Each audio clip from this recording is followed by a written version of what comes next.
everyone, and welcome to the kids' bathroom. As we continue our basement renovation project to further the mission of all that we do here at Philo, we are also working on 3 other areas in the house: the kids' bathroom, the powder bathroom, and our primary bedroom and bath. It is a lot, but we felt like we needed to just jump in and try to get this thing done. So first up is the kids' bathroom, and then we're gonna work our way down. As you can see, this bathroom is a bit outdated. It has not been touched since 1992. There haven't been any updates, anything like that, but we recognize that we really needed to maximize this 7 by 5 foot space that all 4 of our children use. So this is what has happened so far. The bathroom today has been demoed. We've gotten out just about everything. There are a couple few things that need to be done. And what I wanted to talk through were some of the things that we're planning to do in this space. First things first, what everything else was really based around was the shower. The previous shower spanned all 59 inches long of this area right here. But what we're doing is actually installing a 33 inch by 33 inch curved shower. That is, the curved shower also has sliding doors. So when you open the shower, you actually step out this way, not to your right or left, but you open it up and go out through the center. That was important to us because since it's such a small space and we knew we were gonna have a toilet and a vanity, and in fact, we might have 2 vanities. I'll get to that in a second. We wanted to make sure that we maximized the space we had inside by not having a shower door that opened and could end up hitting the toilet or the vanity or something else and just make it harder for even more than one person to be in the room at a time. So the plan is what I wanted was a 48 inch vanity that butted up next to the shower. Unfortunately, because we only have 59 inches wall to wall, we can't do that because by code, we need to have at least 26 inches for the toilet, according to our plumber. And that is like bare minimum. You really want more like 28, 30 is great. Well, we have 59 inches, right? The shower is 33 inches. It's actually a little bit more than that. It's more like 33 and 7/8 or like something like that. It's close to 34. So we barely we really don't make the 26 inches required. So I can't go with that plan.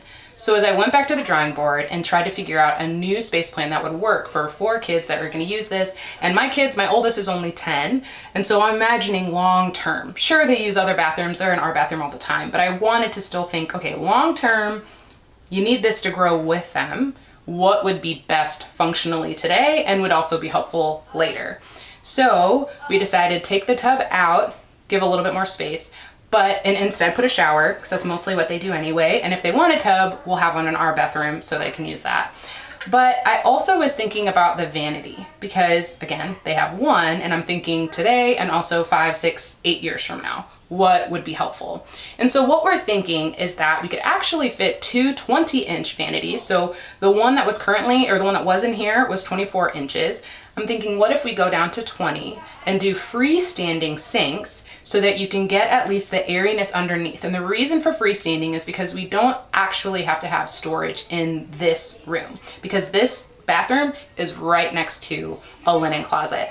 So we can put all of those extra things. Really, the main thing that the kids would want to have in here would be some things that could be stored in the shower, but then their toothbrushes is probably one of the bigger ones that they might just keep in here. So I'm figuring out a solution for that, but otherwise, extra toilet paper, things like that can be in another area and it's fine because it's really close. I mean, I'll probably put a basket and then put like a couple extra rolls, but then like the bigger, we shop at Costco. So that big thing of toilet paper, we keep that in a linen closet already anyway. So I feel like I can figure out some solutions that would help because this used to be the kids' bath and guest bathroom, but it doesn't have to be anymore because we're gonna have our basement area that also has a full bathroom. So when I think about, again, functionally, what would be best is the one thing that the kids do in this room every day is brush their teeth 2 times a day. They don't even shower in here all the time. A lot of times they want to use our shower. And so I was thinking, functionally, it makes sense to have 2 vanities, even though I'm a little bit nervous because though I can fit 2 20-inch vanities in this space, and I'll show you over here, even though over here, I'd be able to fit another 20-inch vanity and have the shower here, because again, it opens this way, so space-wise, I wouldn't be blocking a door. It still feels like a lot in a 7 by 5 foot space. But I think that it really is the best decision functionally. So that's one thing that we're gonna go with. We'll have a vanity, toilet, shower, and then another vanity over here. That is what I think. And then 2 lights above it, so that will provide adequate lighting. Okay, so the other thing that I'm working on is our tile arrangements. I have this tile right here. So we've got this tile and we've got this one. First thing you're gonna see, you can probably tell in the reflection, is that they're glossy. And the reason for these tiles, they're ceramic tiles with gloss glaze on them, is because we are in a room with no natural light. There's no way for us to put a window in here, so we all rely solely on artificial lighting. Since we'll have 2 vanities, I'll also have 2 lights above those vanities, so this room will definitely get an adequate amount of light. But I still wanted to do something that was glossy as opposed to matte to, again, help that light reflect and bounce around. Because there also will actually be 2 mirrors. So we'll have 2 mirrors, 2 vanity lights, so that's gonna be really helpful. And then we have some glossy tiles. So I feel like lighting wise, we should be okay. That's my plan anyway, my hope. Now with this tile, I'm gonna be tiling all the walls. And one of the things about the shower is I wanted it to be clear glass because I wanted to not impact your eyesight when you looked in. If it was frosted glass, you would stop, your eyes would look in the room and they'd kind of pause because there would be a differentiation between, like you wouldn't be able to see through to the wall. And so this setup that I'm gonna have of these 2 tiles with each other, all halfway up the wall will be the yellow. It's a mustard yellow, and then the other half will be a white, and the ceiling will be painted a white that blends with this wall. So that's gonna go all the way around. You'll be able to see it even as you look through the shower. So when you come in, I'm hoping that that will create a sense of, a little bit of a sense of expansiveness and not feeling extra crowded. So that's one thing. I'm also thinking though, in between these pieces, I'm thinking about having a black pencil line that goes across. I saw an inspiration picture on Pinterest of a bathroom, I think it was in Italy, but I thought it looked so beautiful. The yellow was a little bit of more buttery yellow than this, which was lovely. I would have loved to find that, but this is what I found and it works too. But it's something that I just saw and I thought this is wonderful. But in the inspiration picture, it was just painted on top, but for ours, we're gonna have tile. So that is kind of the direction that I'm going. It's what I'm thinking about.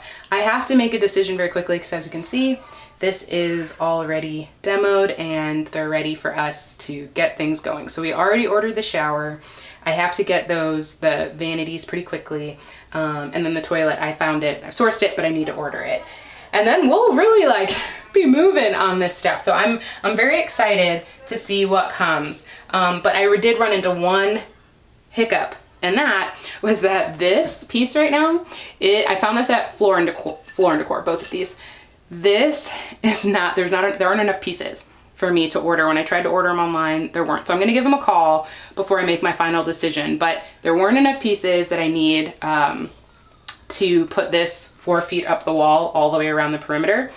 But there are enough pieces of this same color and style, but in 2.5 by 8 inch pieces. So what I'm thinking is that I could still do my idea, but instead have 2.5 by 8 inch pieces that are this color going vertically, you know, stacked vertically up the wall. And then there'd be the black pencil line, and then I would have these white ones, but pencil trim, I mean.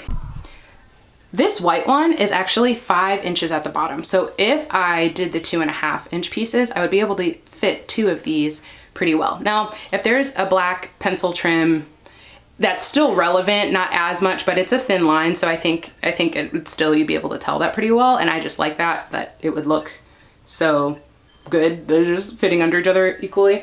So I really like that, but we'll see. That is one thing I kind of got to make the call soon because we need to get it soon. So I will be figuring that out today. All right, that is the update for the bathroom. I haven't talked about the kids' bath a ton, so I wanted to show you kind of what's happening now that we're making some movement, and I have a feeling that this part's gonna go pretty quickly.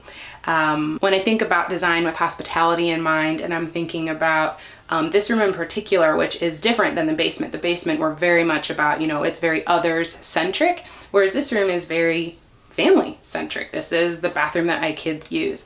And I'm really approaching it with a similar mentality, because sometimes I think in hospitality, we can think that it's only about the people outside and not also your first neighbors. So if there's anything I can encourage you in, is remember the people who are your first neighbors. Those are the people you're living with, whether it's if you are married with children, if you have in-laws or your own parents who live with you, whether it's a roommate, those I call them first neighbors. Those are people that are right there who are experiencing your hospitality every day. And if we're honest, are often the people that are sometimes the hardest to show hospitality to, because you're with them every day. And naturally, how they engage in your home is different because it's their home too, right? Compared to someone who's coming in to your home for a set amount of time and then leaving. But I think that it's really important that we always remember that if we want to be a hospitable people who truly embody it, we get to practice every day with the very people that we live with. So that's not to say that you still don't need rest and time to be, and of course, again, how you engage as a family, and my kids have responsibilities that I wouldn't necessarily put on a guest, things like that, yes. But just remember, the love, the welcome, the kindness, the formation, all those things that you're hoping for, the love, the service that you want to offer people when they come into your home, or when you go out to seek to care and show hospitality to strangers around you, remember that you have an opportunity to do that with the people with you too. And don't spite it, but really lean into it and see how God might want to transform your heart all the more into Christ-likeness through the very people that are right around you. It is not easy, and your girl understands, but it is good. So bless you. I encourage you in that. Know you aren't alone, and remember that you matter. As always, I want to say it in as many of these videos as I can. You are a person of value. You matter. You are loved, and no one can take that away. That is something that is secure, and it is sure. And so I pray that you store that in your heart and you believe it, and then go out and treat other people in that way too. From the love that you have, may it overflow into those who encounter you. Bless you, my friends. I'll catch you in the next one.